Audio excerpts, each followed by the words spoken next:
mindset for this tournament, it's been the same as like since the first fight. You know, I always want to get that first round finish, and I've been lucky enough. Like I say lucky because like luck counts like in this sport.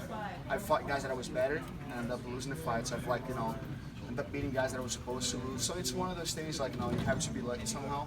And I was lucky enough to win this fight faster than I won the first one, and that secured my my #1 spot. But like I was saying the other day, the main thing is always to be like in the top 8, so I could make it to the playoffs, and I made it as #1. So that could be like that could have favored me, that could make somehow like intimidated, like for me to fight other guys. They're gonna be like, well, especially when the guy finished the fight, first one submission, which is like 100% his game. Everybody knows that, and now the second one he finished with striking. So. No, why can't I take this guy? So I feel like I'm gonna be walking to the playoff like maybe as a favorite to maybe to win the whole thing. I think I'm gonna win the whole thing, but Did you see his first fight? I mean, obviously he took quite a bit of damage in that fight. Almost was finished in it. So did you watch that? Do anything in particular in preparation for this? I haven't trained for anybody specifically. It is a tournament. There's a bracket. There's all these guys, and of course I try to like see what each guy does like differently. And but I'm training like in all areas of my game. I'm trying to improve my jiu-jitsu game. I'm trying to improve my wrestling. Trying to improve my striking. And the more I train, the more confident I feel like in every single area. So for me, it's not about like who I'm fighting. It's just like about like when I'm fighting. If I'm gonna be ready. If I dedicate myself and train the way I should have. And I'm feeling 100% every time that I'm walking to that cage.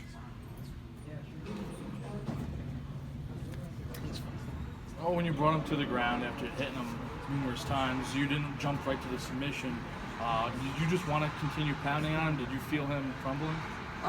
Here's the thing, of course, I thought about going for a submission, but as I was striking, I felt like his body was going limp, so I was like, wow, might as well just keep going with this. Especially, going for a submission can be risky. He's not a great grappler as far as, have a great jiu-jitsu game, but it's one of those things, people get slippery. You might end up, try to go for a submission, end up on your back, and as you can see, I had a situation where I was on my back.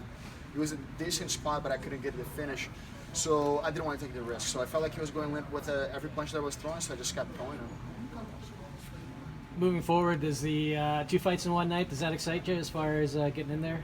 Well, I've done many matches, not fights, but in one weekend. So for me, it's just it is just like a tournament. This is a sport, So even though there's punches and kicks, I'm used to the whole experience of having to go against 2 different opponents or more, in the same night. And as long as I can keep doing what I'm doing now, get fights and win them within a minute and 30 seconds, I should be able to do that just as fine as I did this first one. So as long as I can get the next fight in a minute and 30 seconds, I don't care if the second one's going to be a full 3 rounds. So. Now I know you said you're training for the tournament, not for a particular opponent, but as far as who you're going to see in the playoffs, is there anyone you think you're going to be matched up with? Anyone you think poses a real threat to you? I've said that before too. The only guy that I feel like is always the toughest guy is running Marcus, because we are teammates. So fighting a teammate sometimes is not about his skill level. It's just you don't want to be fighting a friend. You don't want to be taking the money from his stable and the food from his table, and that's what's going to end up happening. If I fight him, I'm going to have to beat him. It's just how it is. I'm doing this for me. I'm doing this for my family. So unfortunately, whoever I fight, I'm going to go there to beat him. And Ronnie's the toughest guy, but he's not even in yet. So who knows? Everybody else, I just see myself beating everybody right now. Did you guys work out cornering and everything ahead of the tournament, as far as him and yourself? We train together. We train with each other, spar with each other, grapple with each other. It's just one of those things, Maybe if you have to end up fighting each other, if you get matched up the next fight, am I gonna have to train separate times, maybe separate gyms? But I don't know. But as for right now, you'd be helping each other a lot.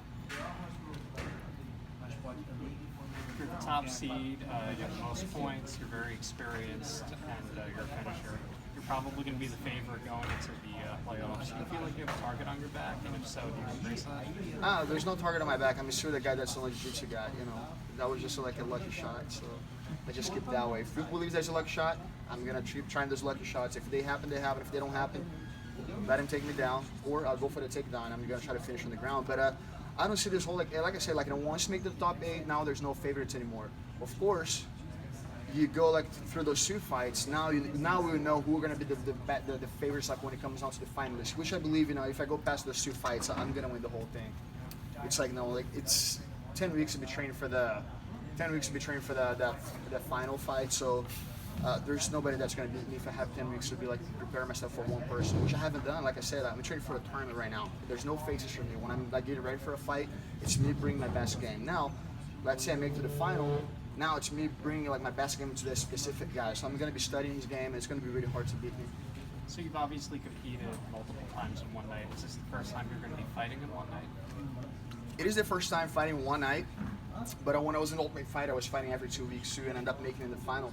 And at that time, I wasn't even hitting pads. I wasn't doing any striking. I was just doing nothing but jiu-jitsu. Some people didn't even know that. I was like 2 years, maybe a year and a half into MMA, and I got into Ultimate Fighter just knowing jiu-jitsu. So my whole game plan was like, oh, I'm going to pull guard. I'm better than these guys in jiu-jitsu, and I'm going to submit them. And nowadays, of course, I try not to pull guard as much, but you know, if it happens, it happens. And I still feel like I have like injury advantage like in the area. So.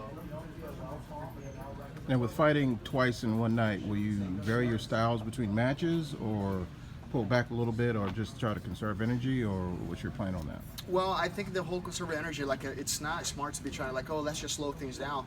Then you're gonna end up like having a 3-round fight. Ideally, it's to do what I did like in my first fight and do what I did tonight. You know, I go there, try to get the finish as quick as possible, not get any bruises, not getting tired, like no injuries at all. Then you walk away fresh for the next one. You can get back in the gym and train again. So in that situation, it's even better. If let's say I get another fight and the next fight's a minute 30 seconds, I have like more than 30 minutes fresh to rest for the next fight. Let's say my opponent has a 3-round fight. I'm gonna be like, you know, I'm gonna have a huge advantage on that. So my goal is always to get in there and try to get a finish as quick as possible. Now, have you and your teammate, you know, talked about, hey, if we face each other? You know, we have talked about that. Yeah. Ideally, you cannot decide those things anymore, right? Especially the way he ended up losing his first fight. Before this whole tournament started, we were planning, let's both of us try to get like first-round finishes. You know, you're going to be number 1, number 2, you're going to go opposite side of the bracket, so you just made in the final. And unfortunately, it didn't happen that way for him, so you're just going to have to hope that he gets one of those spots that he would just face out in the final. But if it happens like sooner than that, like, you know, there's nothing you can do, and you're going to have to fight.